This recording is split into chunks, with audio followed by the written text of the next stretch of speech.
കഴിഞ്ഞ ദിവസങ്ങളിലൊക്കെ നമ്മൾ ചർച്ച ചെയ്യുന്ന ഏറ്റവും പ്രധാനപ്പെട്ട ആ വാർത്തയിലേക്കാണ് നമ്മൾ ആദ്യം പോകുന്നത്. അത് പാറശാലയിലെ ഷാരോൺ രാജ് എന്ന 23-കാരനെ കൊലപ്പെടുത്തിയ കേസിലെ വിധിയാണ്. ഷാരോൺ വധക്കേസിൽ ഇന്ന് ശിക്ഷാവിധി ഉണ്ടാകും. നെയ്യാറ്റിൻകര അഡീഷണൽ സെഷൻസ് കോടതി ജഡ്ജി AM ബഷീറാണ് വിധി പറയുക.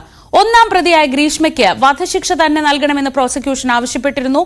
പ്രതിക്ക് പരമാവധി ശിക്ഷ ലഭിക്കുമെന്ന പ്രതീക്ഷയിലാണ് ഷാരോണിന്റെ കുടുംബവും. വിവരങ്ങളുമായി ചേരുന്നത് ഡാൻ കുര്യനാണ്. ഡാൻ, കഴിഞ്ഞ ദിവസങ്ങളിൽ ഈ അവസാന വിചാരണ നടന്നപ്പോൾ, അവസാന വാദം നടന്നപ്പോൾ നമ്മൾ കേട്ടതാണ്, ഇരുപക്ഷത്തിന്റെയും വാദങ്ങൾ നമ്മൾ കേട്ടതാണ്. പക്ഷേ അല്പം മുൻപ് ഡാന്റെ ഒരു റിപ്പോർട്ട് നമ്മൾ കൊടുത്തിരുന്നു. അതിൽ പറയുന്നത് പോലെ കേരള പോലീസിന്റെ ചരിത്രത്തിൽ ഇങ്ങനെ ഒരു കേസ് ആദ്യമായിട്ടായിരിക്കും.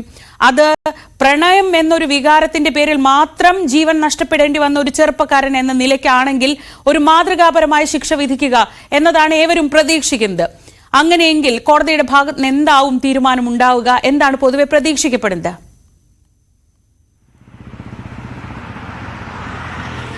Sreeja, good morning. രാവിലെ 11 മണിക്കായിരിക്കും കേരളം ഉദ്വേഗത്തോടെ കാത്തിരിക്കുന്ന ഷാരോൺ രാജ് വധക്കേസിൽ Neyyattinkara sessions judge AM Basheer വിധി പറയുക.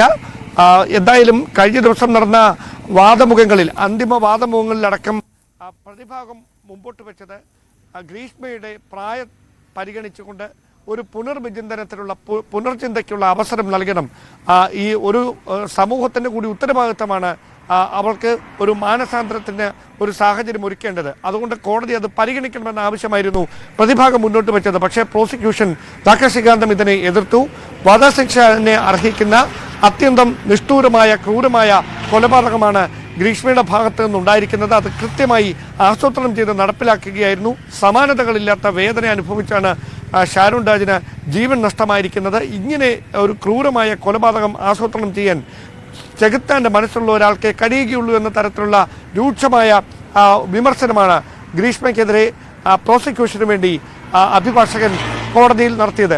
എന്തായാലും ഒരു കാര്യം ഉറപ്പാണ്, ഗ്രീഷ്മ കഴിഞ്ഞ ദിവസം ഗ്രീഷ്മയുടെ ബിരുദ സർട്ടിഫിക്കറ്റുകൾ, അതോടൊപ്പം തന്നെ അവളുടെ പ്രായം, മറ്റ് പഠനത്തിൽ ഇതുവരെ നേടിയ മികവുകളൊക്കെ തെളിയിക്കുന്ന സർട്ടിഫിക്കറ്റുകൾ ജഡ്ജിക്ക് മുമ്പാകെ ചേംബറിന്റെ സമീപമെത്തി നേരിട്ട് കൈമാറിയിട്ടുണ്ട്. അതോടൊപ്പം തൻ്റെ പ്രായവും തൻ്റെ ഭാവിയും തൻ്റെ വിദ്യാഭ്യാസ ബാക്ക്ഗ്രൗണ്ടും ഒക്കെ പരിഗണിച്ചുകൊണ്ട് ശിക്ഷയിൽ ഇളവ് നൽകണമെന്ന് നേരിട്ട് ജഡ്ജിക്ക് മൊഴിയായി നൽകുകയും ചെയ്തിട്ടുണ്ട്. അവിടെ മറ്റ് ക്രിമിനൽ പശ്ചാത്തലങ്ങളൊന്നും ഗ്രീഷ്മയുടെ പേരിലില്ല. അവിടെ അതൊരു പ്രസക്തമായ കാര്യമായി മാറും.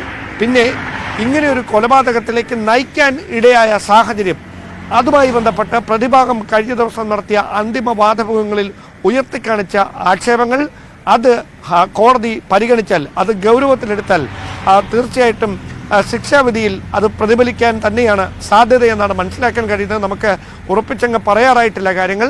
അതോടൊപ്പമാണ് ഈ പ്രതിഭാഗത്തിൻ്റെയും വാദിഭാഗത്തിൻ്റെയും വാദങ്ങളൊക്കെ പൂർത്തിയായതിനു ശേഷം ജഡ്ജി AM ബഷീറിൻ്റെ ഭാഗത്തു നിന്നുണ്ടായ വളരെ പ്രസക്തമായൊരു പരാമർശം, മാധ്യമ വാർത്തകളുടെ അടിസ്ഥാനത്തിൽ മാത്രം കോടതിക്ക് വിധി പറയാനാകില്ല, അവിടെ വൈകാരികതയ്ക്ക് അപ്പുറം തെളിവുകൾ തന്നെയാണ് മുഖ്യം എന്ന തരത്തിൽ ജഡ്ജി നടത്തിയ പ്രസ്താവനകളുണ്ട്. അത് ഒരു പക്ഷേ അത്ര കാഠിന്യമേറിയൊരു ശിക്ഷ, അതായത് സമൂഹം പൊതുവെ പ്രതീക്ഷിക്കപ്പെടുന്ന പോലെ അത്ര വലിയൊരു ശിക്ഷ ഗ്രീഷ്മയ്ക്ക് നൽകാൻ ഉള്ള സാധ്യത കുറവാണ് എന്ന പരോക്ഷ സൂചനകൾ നൽകുന്ന തരത്തിലുള്ള വിവരങ്ങളാണെന്ന് കോടതി മുറിക്കുള്ളിൽ നിന്ന് പുറത്തു വന്നത്.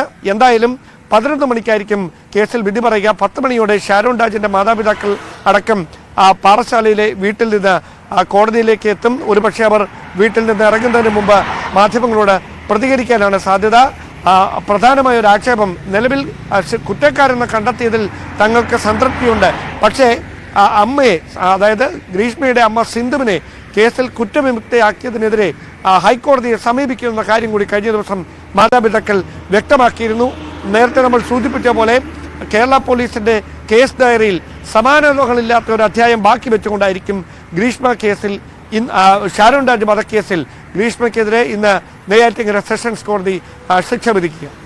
ഡാനാണ് വിവരങ്ങൾ നൽകിയത്. ഇനി കാത്തിരുന്നറിയേണ്ടത് അവസാനത്തെ ദിവസത്തെ വാദമുഖങ്ങളൊക്കെ നമ്മൾ കേട്ടതാണ്. ഇതിൽ ഏത് വാദത്തിനാണ് കോടതി പ്രാമുഖ്യം കൽപ്പിക്കുക? പ്രത്യേകിച്ച് കോടതി പറഞ്ഞൊരു വാചകം വളരെ ശ്രദ്ധേയമാണ്. മാധ്യമ വാർത്തകളുടെ അടിസ്ഥാനത്തിൽ അല്ലെങ്കിൽ മാധ്യമങ്ങളിലെ ചർച്ചകളുടെ അടിസ്ഥാനത്തിൽ വിധി പറയാനാവില്ല എന്നൊരു കാര്യം നേരത്തെ കൂട്ടി തന്നെ കോടതി പറഞ്ഞിട്ടുണ്ട്. അതുകൊണ്ട് തന്നെ ഈ കേസിൽ പ്രതിയുടെ പ്രായം, പ്രതിയുടെ ക്രിമിനൽ പശ്ചാത്തലം ഇതൊക്കെ കൂടി പരിഗണിച്ചായിരിക്കും ഒരുപക്ഷെ വിധിന്യായം പറയുക. ഗ്രീഷ്മ കോടതിക്ക് മുന്നിൽ ഒരു കത്ത് നൽകിയിരുന്നു. അത് പഠിക്കാൻ മിടുക്കിയായിരുന്നു, ബിരുദ തലത്തിലൊക്കെ വലിയ ഉയർന്ന മാർക്ക് നേടിയിട്ടുണ്ട്, അതുകൊണ്ട് തന്നെ പഠിക്കാൻ താല്പര്യമുണ്ട് എന്നൊരു വാദമാണ് ഉന്നയിച്ചത്. പക്ഷേ ഇതിനൊക്കെ അപ്പുറത്താണ് 23 വയസ്സുള്ള ഒരു ചെറുപ്പക്കാരൻ പ്രണയിച്ചു എന്നതിന്റെ പുറത്ത് മാത്രം കൊല്ലപ്പെട്ടു എന്ന യാഥാർത്ഥ്യം. ഇനി നമ്മൾ